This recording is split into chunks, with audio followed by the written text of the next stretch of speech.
RS football ഫാമിന്റെ പുതിയ വീഡിയോയിലേക്ക് എല്ലാ മാന്യപ്രേക്ഷകർക്കും സ്വാഗതം. നമ്മൾ ഇന്ന് സംസാരിക്കാൻ പോകുന്ന ഇന്നലെ രാത്രി നടന്ന ചാമ്പ്യൻസ് ലീഗിലെ 2 മത്സരങ്ങളെ കുറിച്ചാണ് മെയിനായിട്ട് നമ്മൾ സംസാരിക്കാൻ പോകുന്നത്. ബാഴ്സലോണ വേഴ്സസ് അത്ലറ്റികോ മത്സരത്തെ കുറിച്ചാണ്. അതേപോലെ തന്നെ ലിവർപൂൾ വിസസ് PSG മത്സരം നടന്നിട്ടുണ്ടായിരുന്നു. അപ്പോ 2-0 ബാഴ്സലോണ അത്ലറ്റികോ മാഡ്രിഡ് പരാജയപ്പെടുത്തിയത്. എന്തൊക്കെയായിരുന്നു എന്തൊക്കെ ബഹളങ്ങളായിരുന്നു അല്ലെ. മൊത്തത്തിൽ ഇപ്പൊ എന്തായി പ്രഡിക്ഷൻ ഒക്കെ പപ്പാടെ പാളിപ്പോയ എന്താ പറഞ്ഞാല് എത്ര 3-1 4-2 എന്താ പറഞ്ഞാല് സിമിയോണിയുടെ ആ ഒരു തന്ത്രം ഫസ്റ്റ് ഹാഫിൽ അതെ 2-1 അല്ലെ. പക്ഷെ തിരിച്ച് 2-0 പരാജയപ്പെട്ടിരിക്കുന്നത്. ഇനിയിപ്പോ സെക്കൻഡിലേക്ക് അത്ലറ്റികോ മാഡ്രിഡ് ഹോം ഗ്രൗണ്ടിലാണ്. അതൊന്നും എത്രത്തോളം പോസിബിലിറ്റി ഉണ്ടെന്ന് കണ്ടു തന്നെ അറിയണം. പിന്നെ വേറൊരു കാര്യം എന്ന് പറഞ്ഞാല് സിമിയോണിയുടെ ആ ഒരു എന്താണ് ആ ഒരു തന്ത്രം എടുക്കേണ്ടത് പറഞ്ഞാല് ആള് കറക്റ്റായിട്ട് ഫസ്റ്റ് ഹാഫിൽ അത് കറക്റ്റായിട്ട് നടപ്പിലാക്കുക. എന്താ പറഞ്ഞാല് പരമാവധി ഡിഫൻസീവ് കിട്ടുന്ന ചാൻസിൽ കൗണ്ടർ അടിക്കുക, കൗണ്ടർ ഗോൾ അടിക്കാൻ നോക്കുക എന്നുള്ളത് ഒറ്റ തന്നെ ഉള്ളൂ. ഫസ്റ്റ് ഹാഫിൽ അതിനനുസരിച്ച് ബാഴ്സ അതിനനുസരിച്ച് ഉറപ്പി കളിക്കുകയും ചെയ്തിട്ടുണ്ടായിരുന്നു. ഭയങ്കര സ്ലോ ആയിരുന്നു കളി. സെക്കൻഡ് ഹാഫില് പിന്നെ ഫസ്റ്റ് ഹാഫിൽ റെഡ് കിട്ടി ഷോക്കായി നിൽക്കുക. ആ സമയത്ത് ഊലിയൻ ആൽവാരസിന്റെ ഒരു കിഡിലൻ master class free kick, what a free kick man, അടിപൊളി. ഒരു രക്ഷയില്ലെന്ന് പറഞ്ഞാൽ ഒരു രക്ഷയില്ലാത്ത ഫ്രീ കിക്കാരെ കണ്ണു തള്ളിപ്പോയി. ഈ അടുത്ത കാലത്ത് ഇങ്ങനത്തെ ഒരു ഫ്രീ കിക്കുകൾ കണ്ടിട്ടില്ല. അമ്മാതിരി കർവ ക്രോസിലൂടെ ഇങ്ങനെ ഇറങ്ങുമ്പോ ആ മെസ്സിയുടെ ഫ്രീ കിക്കുകളൊക്കെയാണ് ഓർമ്മ വന്നത്.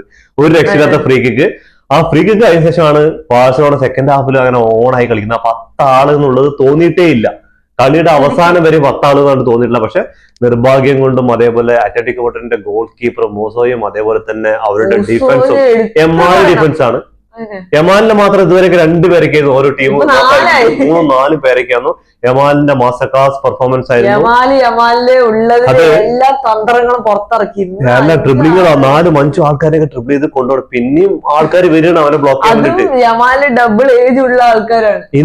ഇന്നലെ സോഷ്യൽ മീഡിയയിൽ കളി കഴിഞ്ഞതും കുറെ പോസ്റ്റുകളൊക്കെ വരുന്നുണ്ടായിരുന്നു. മെസ്സിയുടെ ആ ഒരു കാര്യങ്ങളുടെ അനുസ്മരിപ്പിക്കുന്ന പ്രകടനമൊക്കെ ആയിരുന്നു പറഞ്ഞത്. പക്ഷെ മെസ്സിക്ക് ലെഫ്റ്റ് റൈറ്റ് ഒക്കെ ആയിട്ട് മെസ്സി കൊണ്ടുവന്ന ഭാഗത്ത് ഗോൾ സ്കോർ ചെയ്യാൻ വേണ്ടിയിട്ട് സുവാരസും നെയ്മറൊക്കെ ഉണ്ടായിരുന്നു.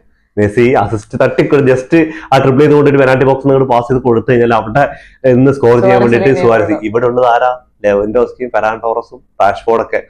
എന്താണ് എന്റെ റാഷ്ഫോർഡെ എന്ന് കാണിച്ച ചങ്ങായെ ഒരു കിട്ടിയ ഓപ്പൺ ചാൻസ് ഉണ്ടല്ലോ. ഇത് പ്ലേ കണ്ടപ്പോ ഇന്ന് വിചാരിച്ചു, എല്ലാരും ഇന്ന് വിചാരിച്ചു, ഞാൻ പോലും വിചാരിച്ചു റാഷ്ഫോർഡ് എന്ന സീനാണ്. റാഷ്ഫോർഡ് പറഞ്ഞാല് ഇത്രയും റാഷ്ഫോർഡിന് കിട്ടുന്നത് ഇതായി പോയി. ഒരു എനർജി ഇല്ലാത്തൊരു പ്ലെയർ ബോൾ കിട്ടി അങ്ങനെ കൊണ്ടുപോകും. ആ സെക്കൻഡ് ഹാഫിൽ 10 ആളായി കളിക്കുമ്പോൾ റാഷ്ഫോർഡ് ആ ഓഫ് ദ ബോൾ വെറുതെ നിൽക്കുക. ഇപ്പൊ യമാലും ഫെർമിനൊക്കെ വന്ന് പ്രസ് ചെയ്യാൻ നിൽക്കുന്ന സമയത്ത് ഈ ചങ്ങായി ആ പെനാൽറ്റി ബോക്സിന്റെ പുറത്ത് ആ ഫ്രീ ആയിട്ട് സെന്ററിൽ നിൽക്കുക. എന്തിനാ ഏതെങ്കിലും ഒരു ആൾക്കാർ ഏതെങ്കിലും ഒരു പ്ലെയർ നമ്മൾ മാർക്ക് ചെയ്യുക? അതൊന്നും ഇല്ലാതെ പിന്നെ ഓൾമോടെ കളി എടുത്ത് പറയേണ്ട കാര്യമുണ്ട്. കിടിലൻ പെർഫോമൻസ് ആണ്. ആ ഒരൊറ്റ റെഡ് കാർഡ് ഇത് എന്ത് വിധി ഇത് പറഞ്ഞ പോലത്തെ പരിപാടിയാണ്. എത്ര കൊല്ലം ഈ റെഡ് കാർഡിന്റെ ശാപം കുബാർസിക്ക് ഇപ്പൊ 2024 2 വർഷമായി. അതേപോലെ നമ്മുടെ അറോഗോനും 2 വർഷമായി. അതിന്റെ അടിയിൽ അതെ എറിക് ഗ്രാസി ഉണ്ടായിരുന്നു ഇതേപോലെ ഒരെണ്ണം വന്നിട്ട് കൊണ്ടുപോയത്. അങ്ങനെ റെഡ് കാർഡുകൾ ഭയങ്കരമായിട്ട് ശാപമായിട്ട് നിൽക്കുന്ന ഒരു കളി. എന്താ പറയാന്ന് വെച്ചാൽ ഒരു രക്ഷയില്ല. ആ കളി അതോടുകൂടി കളി ഏകദേശം തീർന്നു. പക്ഷെ സെക്കൻഡ് ആ ഗോൾ വന്നൊരു രീതിയുണ്ടല്ലോ, അത് എനിക്ക് തീരെ ദഹിച്ചില്ല. എന്താ പറഞ്ഞാല് ജെറാർഡ് മാർട്ടിന്റെയും അതേ ഗോൾ കീപ്പർ ജോൺ ഗാസിനെയൊക്കെ നമ്മളിങ്ങനെ പൊക്കി കൊണ്ടുവച്ചിട്ട് അവസാനം നോക്കുമ്പോൾ ജോൺ ഗാസിന്റെ പെർഫോമൻസ് ഭയങ്കര താഴെയാണ്. മൂസെ ഒരു രക്ഷയില്ല മോനെ. അവര് കഴിഞ്ഞ കളിയിലായിക്കോട്ടെ ഇപ്പൊ കളികളൊക്കെ നോക്കി കഴിഞ്ഞു. ഇപ്പൊ ഒബ്ലാ കളി ചിലപ്പോൾ ഈ കളി നമ്മൾ ജയിച്ചിട്ടുണ്ടാവും. പക്ഷെ മൂസയുടെ ഗോൾ കീപ്പിംഗ് ഒരു രക്ഷയില്ല എന്ന് പറഞ്ഞാൽ ഒരു രക്ഷയില്ല. ഗുലാലാണ് ഇന്ന് മാൻ ഓഫ് ദ മാച്ച് തൂക്കിയിരിക്കുന്ന കാര്യമൊക്കെ ശരിയാണ്. ക്യാംനോയിൽ വന്നിട്ട് വർഷങ്ങൾക്ക് ശേഷം 2006 ക്യാംനോയിൽ ആദ്യമായിട്ട് ഇവര് ജയിക്കുന്നത്. വർഷങ്ങൾക്ക് ശേഷം 20 വർഷങ്ങൾക്ക് ശേഷം അങ്ങനെയാണ് ക്യാംനോയിൽ വിജയിക്കുന്നത്. അതേപോലെ 14 കണ്ടിന്യൂസ് വിജയം ഉണ്ടായിരുന്നു. 14 വിജയം തോൽവി അറിയാതെ 14 മത്സരങ്ങളായിരുന്നു. അതങ്ങോട്ട് പോയി കിട്ടി. പിന്നെ ഒരു കാര്യം കൂടി, ജെറാർഡ് മാർട്ടിന്റെ സ്റ്റാർട്ട് ചെയ്ത 22 മത്സരങ്ങളാണ് ബാഴ്സലോണ തോൽവി അറിയാതെ പോയത്. അതും തീരുമാനമായിട്ടുണ്ട്. മൊത്തത്തിൽ ഇന്ന് ആ ഒരു റെഡ് കാർഡോടുകൂടി തീരുമാനമായി. എന്താണ് ഫസ്റ്റ് ഹാഫിൽ കുറച്ച് സ്ലോ ആയിരുന്നു കളി. പെഡ്രിക്ക് റെഡ് കാർഡ് കിട്ടുന്നു. പിന്നെ കുറെ കളിയൊക്കെ ഇങ്ങനെ എന്താ പറഞ്ഞാല് ശ്രമിക്കുന്നുണ്ട് 2 ടീമുകളും. അതേപോലെ യമാലിനൊന്നും അധികം ബോൾ കൺട്രോൾ ചെയ്യാൻ കഴിയുന്നില്ല. എന്താ പറഞ്ഞാൽ 3-4 പേര് അറ്റാക്ക് ചെയ്യുന്നുണ്ട്. 1-2 ചാൻസ് റാഷ്ഫോർഡും കാര്യങ്ങളൊക്കെ ക്രിയേറ്റ് ചെയ്യുന്നല്ലാതെ വലിയ ഇമ്പാക്ട് ഒന്നും ഉണ്ടാക്കാൻ പറ്റില്ല. ലെവൻഡോസ്കിനെ സപ്പോർട്ട് ചെയ്യുന്നുണ്ട്. പിന്നെ ഒരു യെല്ലോ കിട്ടാൻ ചാൻസ് പേടിച്ചിട്ട് സെക്കൻഡ് ഹാഫിൽ അല്ല പെഡ്രിയുടെ കളി ഭയങ്കര മോശമായിരുന്നു. പെഡ്രിനെ ഭയങ്കരമായിട്ട് അവര് പൂട്ടുണ്ടായിരുന്നു ഫിസിക്കലായിട്ട് പൂട്ടിയ. അതിപ്പോ കുറെ യമാലിനെ പിന്നെ 4 പേരൊക്കെ. എന്നിട്ടും യമാലിനെ കൊണ്ട് കഴിയും ഉള്ളിലേക്ക് പോകാൻ വേണ്ടി. പക്ഷെ പെഡ്രിനെ കൊണ്ട് കഴിയുന്നില്ല ഫിസിക്കലായിട്ട് നോക്കുമ്പോൾ. ആളെന്താ പറഞ്ഞാൽ ചെറിയൊരു മനുഷ്യനാണ്, ആളുടെ സ്കില്ലും കാര്യങ്ങളും കൊണ്ടാണ്. പക്ഷെ പെഡ്രിയുടെ കാര്യം നോക്കിക്കഴിഞ്ഞാൽ ഫസ്റ്റ് ഹാഫിൽ ഇപ്പൊ കുറെ മത്സരങ്ങൾ നോക്കിക്കഴിഞ്ഞാൽ എതിർ ടീമുകളൊക്കെ ഇപ്പൊ ന്യൂ കാസിലിന്റെ മത്സരം നോക്കിക്കഴിഞ്ഞാൽ ഇങ്ങനെ കുറെ ടീമുകൾ പെഡ്രിന്റെ അടുത്ത് ഫിസിക്കലായിട്ട് കളിക്കണം. അപ്പൊ പെഡ്രി ഡൗൺ ആവും. അതേപോലെ ഇന്ന് യെല്ലോ കാർഡ് കിട്ടി. അപ്പൊ സെക്കൻഡ് ഹാഫിൽ 5 ഫ്ലിക്ക് തിരിച്ചു. ഞാൻ നെട്ടിപ്പോയിട്ടാ. എന്താ പറയുക, ഒരു 70 മിനിറ്റ് വരെയൊക്കെ പെട്രി കളിപ്പിക്കാതിരുന്നു എന്നുള്ള പിന്നെ ഗാവിനെയൊക്കെ ഇറക്കുന്നത്. ഗാവിയൊക്കെ പക്ഷെ കളിനെ കൺട്രോൾ ചെയ്തു എന്നുള്ള കാര്യത്തിലൊക്കെ 100% ആണ്. അതേപോലെ ഇന്ന് നന്നായിട്ട് മിസ് ചെയ്ത 2 താരങ്ങളാണ്. ഒന്ന് നമ്മുടെ റഫീനിയ. അത് പറയാണ്ടിരിക്കേണ്ട കാര്യമില്ല. വിതൗട്ട് റഫീനിയ ബാഴ്സലോണ ഒന്നുമല്ല എന്നുള്ള കാര്യത്തിൽ സംശയമില്ല. ഇന്ന് ബാഴ്സലോണയിൽ റഫീനിന്റെ ചുരുങ്ങി 1-2 ഗോൾ സ്കോർ ചെയ്ത് 1-2 അസിസ്റ്റ് കൊടുത്തിട്ടുണ്ട്. എന്താ കാരണം എന്ന് പറഞ്ഞാൽ അത്രമാത്രം ചാൻസുകൾ കിട്ടിയിട്ടുണ്ടായിരുന്നു. യമാൽ ക്രിയേറ്റ് ചെയ്ത ചാൻസുകൾ. അതേപോലെ തന്നെ യമാലിന് ഫ്രീ ആയി കളിക്കണമെങ്കിൽ അവിടെ റഫീനിയ വേണം. റഫീനി ഇല്ലെങ്കിൽ പിന്നെ എല്ലാ പ്ലേയേഴ്സും യമാലിനെ മാത്രമാണ് അവിടെ ശ്രദ്ധിക്കുന്നത്. യമാലിന് 4 പേരായിട്ട് ഇരിക്കുന്ന സ്ഥലത്ത് യമാൽ ഇപ്പൊ 4 പേരാണ് ബ്ലോക്ക് ചെയ്ത് ഇന്നത്തെ മത്സരം. അവിടെ 4 പേരിന് പകരം 2 പേരായിരിക്കണം. ഇപ്പുറത്തെ റഫീനിയെ 2 പേര് കൂട്ടും. അതാകുമ്പോ കുറച്ച് ഓപ്പൺ സ്പേസിൽ സെൻട്രൽ ഓപ്പൺ സ്പേസ് വരുമ്പോഴേക്കാണ് റഫീനി ഗോൾ സ്കോർ ചെയ്ത് അസിസ്റ്റ് എടുക്കലൊക്കെയാണ്. ഇവിടെ അതിനുള്ള ഒരു ഇതില്ല. എന്താ കാരണം എന്ന് പറഞ്ഞാൽ ലെവൻഡോസ്കിനെ ഫസ്റ്റ് ഹാഫിൽ തന്നെ സബ്സ്റ്റിറ്റ്യൂട്ട് ചെയ്തു. അതേപോലെ തന്നെ പിന്നെ റാഷ്ഫോർഡിനെ സ്ട്രൈക്കർ റോളിൽ കൊണ്ടുവന്നു. വലിയ മാറ്റങ്ങളൊന്നും ഉണ്ടായില്ല. പിന്നെ ഫെറാൻ ടോറസിനെ കൊണ്ടുവന്നു. അതിലും വലിയ മാറ്റങ്ങളൊന്നും ഉണ്ടായിരുന്നില്ല. കിട്ടിയ 2-3 കിടിലൻ ചാൻസുകൾ മിസ്സാക്കി എന്ന് തന്നെ പറയാം. ഒരു ഗോളോ അല്ലെങ്കിൽ സമനിലയ്ക്ക് വേണ്ടി ഒരു ശ്രമിച്ചിരിക്കുകയും അറ്റ്ലീസ്റ്റ് ഒരു ഗോളിങ്ങനെ അടിച്ചിരുന്നെങ്കിൽ സെക്കൻഡ് ഹാഫിൽ നമുക്ക് കംബാക്ക് അടിക്കാനുള്ള ഒരു ഇത് നോക്കായിരുന്നു. പക്ഷെ എന്റെ ഇതില് അവിടെ പോയിട്ട് ടാസ്ക് തന്നെയാണ്. എന്താ പറഞ്ഞാല് ഇവര് ബസ് പാർക്കിൽ കളിച്ചാലും ഇപ്പൊ ക്യാമ്നോയിൽ ലാസ്റ്റ് കടന്ന മത്സരത്തിൽ 3 ഗോൾ തിരിച്ചടിച്ചു. അവർ കംബാക്കിന് ശ്രമിച്ചു എന്നുള്ള കാര്യം ശരിയാണ്. പക്ഷെ മെട്രോപൊളിറ്റാനിൽ അവിടെ ഹോം ഗ്രൗണ്ടിൽ പോയിട്ട് കുറച്ച് ടാസ്ക് ആണ്. അതും റഫീനി ഇല്ലാത്തതെന്ന് തന്നെ പറയണം, എടുത്തു പറയണം. റഫീനി ഉള്ളത് വേറെ, ഇല്ലാത്തത് വേറെ തന്നെയാണ്. അപ്പൊ എന്തായാലും ഇന്നത്തെ മത്സരത്തിൽ സിമിയോണിക്കാണ് ഞാൻ ഏറ്റവും കൂടുതൽ മാർക്ക് കൊടുക്കുക. ആളുടെ ഒരു ടാക്ടിക്സ് എന്താണെന്ന് പറഞ്ഞാൽ അത് 100% ആ ഗ്രൗണ്ടിൽ വിജയിക്കാൻ ഉണ്ടായിരുന്നത്. പിന്നെ എടുത്തു പറയേണ്ട ഒരു കാര്യം എന്ന് പറഞ്ഞാല് ബാഴ്സലോണയുടെ സ്ക്വാഡ് ഡെപ്ത് ആണ്. ഒരു പ്ലെയർ പോയി കഴിഞ്ഞാൽ അവിടെ പകരം വെക്കാൻ ഒരു പ്ലെയർ വരെ ഇല്ലാതെയാണ് അവര് കളിക്കുന്നത്. അപ്പൊ ഞാനൊക്കെ ബാഴ്സ ഫാൻ ആയതുകൊണ്ട് അഭിമാനിക്കുകയാണ്. എന്താ കാരണം എന്ന് പറഞ്ഞാൽ ഓരോ ടീം ഇപ്രാവശ്യം റയൽ മാഡ്രിഡിനെക്കാളും പൈസ എറിഞ്ഞിട്ടാണ് അറ്റടിക്കാൻ വേണ്ടിയിട്ട് ഇപ്രാവശ്യം വന്നിരിക്കുന്നത്. എന്നിട്ട് അവര് ചാമ്പ്യൻസ് ലീഗ് അതാണ് അത്രയും മാത്രം. ഈ സീസണിൽ സിമിയോണിയുടെ ലാസ്റ്റ് സീസൺ ആയിരിക്കും. അപ്പൊ അത്ര മാത്രം അവര് ഇമ്പോർട്ടന്റ് കൊടുക്കുന്ന അത്ര പ്ലേയേഴ്സിനെ ഒരു വാങ്ങിച്ചിട്ടുണ്ട്. ഒരു മിനി അർജന്റീന തന്നെ അവിടെ തന്നെ ഉണ്ട്. അത് അത്രയും ഏറ്റവും കൂടുതൽ റയൽ ബെറ്റീസിനെയൊക്കെ താഴെയാണ് ബാഴ്സ കൊടുക്കുന്നത്. ആകെ 80 മില്യൺ എന്തോ ടോട്ടലായിട്ട് സ്പെൻഡ് ചെയ്തിട്ടുള്ളൂ. അവരിൽ അത്രേ സ്പെൻഡ് ചെയ്യാനുള്ളൂ. അപ്പൊ അങ്ങനെയുള്ള പ്രശ്നങ്ങളിലൊക്കെ ഉണ്ടായിട്ടും ഹൻസി ഫ്ലിക്ക് ഈ ടീമിനെയും കൊണ്ട് ഇപ്പൊ ലീഗിൽ ഇവിടം വരെ എത്തിച്ചിട്ടുണ്ട്. ഞാൻ ഇതുകൊണ്ട് ബാഴ്സനെ പൊക്കി പറയല്ല, അവരുടെ ഒരു ഇത് വെച്ചിട്ട് ഇവിടെയൊക്കെ കളിക്കുന്നുണ്ട്.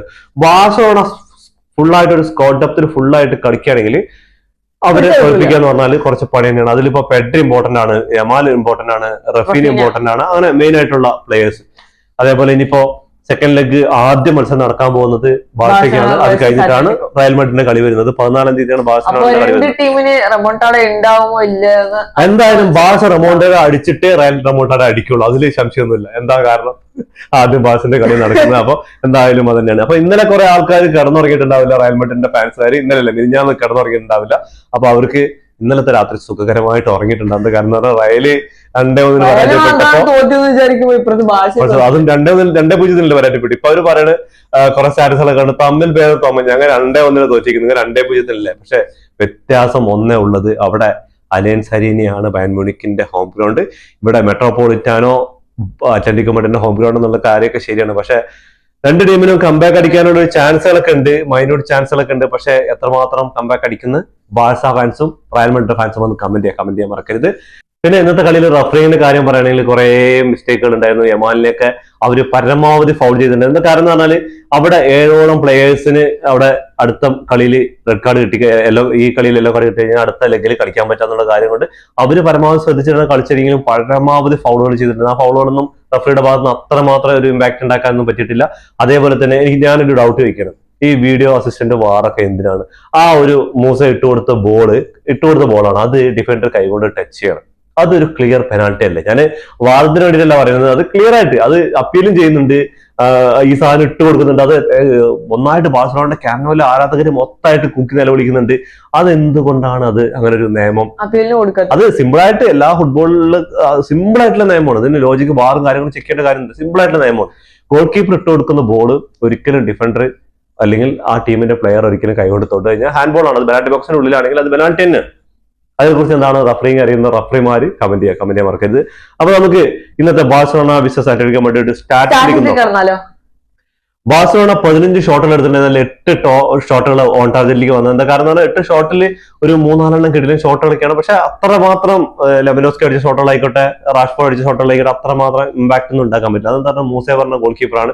ആ ചങ്ങായിക്കെതിരെ ഗോൾ അടിക്കണമെങ്കിൽ നല്ല പണിയെടുക്കേണ്ടി വരും. അപ്പോൾ ഷോട്ടിന്റെ എനർജിയും കാര്യങ്ങളൊക്കെ അത്രമാത്രം മോശമായിരുന്നു. അത്ലറ്റിക്കോ മാഡ്രിഡ് 5 ഷോട്ടുകൾ എടുത്ത് അതിൽ 3 ഓൺ ടാർഗറ്റിലേക്ക്, അതിൽ 2 ഗോളുകളായി എന്നുള്ള കാര്യമാണ് എടുത്തു പറയേണ്ടത്. ഉലിയൻ ആൽവാരസിന്റെ ആ ഒരു ഫ്രീ കിക്കിന്റെ മോനെ ഇന്നത്തെ മാൻ ഓഫ് ദി മാച്ച് ചങ്ങായി തൂക്കിയിട്ടാ പോയിരിക്കുന്നത്. 55% ബോൾ പൊസിഷൻ ഉണ്ടായിരുന്നു ബാഴ്സലോണയ്ക്ക്, അവിടെ 45% ബോൾ പൊസിഷൻ ഉണ്ടായിരുന്നു. 545 ബാള് പാസ് ചെയ്തപ്പോൾ അത്ലറ്റിക്കോ മാഡ്രിഡ് 421 ബാൾ പാസ് ചെയ്തു. 90% പാസിംഗെ കുറിച്ച് ബാഴ്സലോണയ്ക്ക് ഉണ്ടായിരുന്നു. അത്ലറ്റിക്കോ മാഡ്രിഡിന് 88% പാസിംഗെ കുറിച്ച് ഉണ്ടായിരുന്നു. 7 ഫൗളുകൾ കംപ്ലീറ്റ് ചെയ്തപ്പോൾ അത്ലറ്റിക്കോ മാഡ്രിഡ് 18 ഫൗളുകളാണ് കംപ്ലീറ്റ് ചെയ്തത്. പിന്നെ അത് പറയാത്ത ഇവിടെ ഒരു യെല്ലോ കാർഡാണ് അത്ലറ്റിക്കോ മാഡ്രിഡ് 3 യെല്ലോ കാർഡ് കിട്ടിയിട്ടുണ്ട്. റെഡ് കാർഡ് ബാഴ്സലോണയ്ക്ക് 1 കിട്ടിയിട്ടുണ്ട്. ഓഫ് സൈഡ് നോക്കുകയാണെങ്കിൽ 1, 2 കോർണേഴ്സ് വിൻ ചെയ്ത് 7 കോർണേഴ്സ് ബാഴ്സലോണ വിൻ ചെയ്തപ്പോൾ അത്ലറ്റിക്കോ മാഡ്രിഡ് 1 കോർണേഴ്സ് മാത്രമേ വിൻ ചെയ്തിട്ടുള്ളൂ. സ്റ്റാറ്റസിൽ നോക്കുകയാണെങ്കിൽ മികച്ച നിൽക്കുന്നത് ബാഴ്സലോണയാണ്. പക്ഷെ കളിയിൽ മികച്ചു നിന്നത് അത്ലറ്റിക്കോ നോക്കിയിട്ട് കാര്യം കിട്ടിയ ചാൻസ് മുതലാകാൻ കഴിയണം. ഇവിടെ ചാൻസുകൾ എത്ര എണ്ണം കിട്ടി ചോദിച്ചാൽ ഗോൾ കീപ്പർ വരെ ഇല്ലാതെ റാഷ്ഫോർഡ് ഒരു ചാൻസ് കിട്ടി. റാഷ്ഫോർഡ് അടിച്ചു കളഞ്ഞു. അത് ഒന്നും അടിക്കണം. റാഷ്ഫോർഡ് തൊട്ട് പെനാൽറ്റി ബോക്സിൽ നിൽക്കേണ്ട ഫെർമിൻ ഇട്ട് കൊടുത്താൽ അത് ചിലപ്പോൾ ചങ്ങായി സിമ്പിൾ ആയിട്ട് കൊടുക്കും. അതായത് റാഷ്ഫോർഡിനെ ബ്ലോക്ക് ചെയ്യാൻ വേണ്ടിയിട്ട് ഒരു ഡിഫൻഡറിങ് ഫ്രണ്ടിലുണ്ടെന്ന് പറയാം. അങ്ങനെയുള്ള ഈ ഉള്ളിലുള്ള ബുദ്ധി ഉപയോഗിച്ചുള്ള കളിയൊന്നും റാഷ്ഫോർഡില്ല. എന്റെ അഭിപ്രായത്തിൽ റാഷ്ഫോർഡിനെ എനിക്ക് ബാഴ്സലോണ സൈൻ ചെയ്യുന്നതുകൊണ്ട് എനിക്ക് വലിയ താല്പര്യമൊന്നുമില്ല. എപ്പോഴെങ്കിലും ഏതെങ്കിലും സമയത്ത് ഒരു ഫോമായിട്ട് ഒരു കളിയിൽ 2 ഗോൾ അടിച്ചുകൊണ്ട് കാര്യമില്ല. നിർണായക ഘട്ടത്തിൽ അതേപോലെ ടീമിന് ആവശ്യമുള്ള സമയത്താണ് കളിക്കേണ്ടത്. അപ്പൊ അതിലുള്ള ആള് ഒരു ഇമ്പാക്റ്റും അതേപോലെ ഒരു എന്തോ ഉറങ്ങിയ പോലെ അങ്ങനെ ആർക്കോ വേണ്ടി കളിക്കുന്ന ഒരു മെന്റാലിറ്റിയിലാണ് കളിക്കുന്നത്. ഒരു എനർജിയും കാര്യങ്ങളൊന്നും ഇല്ലാതെ.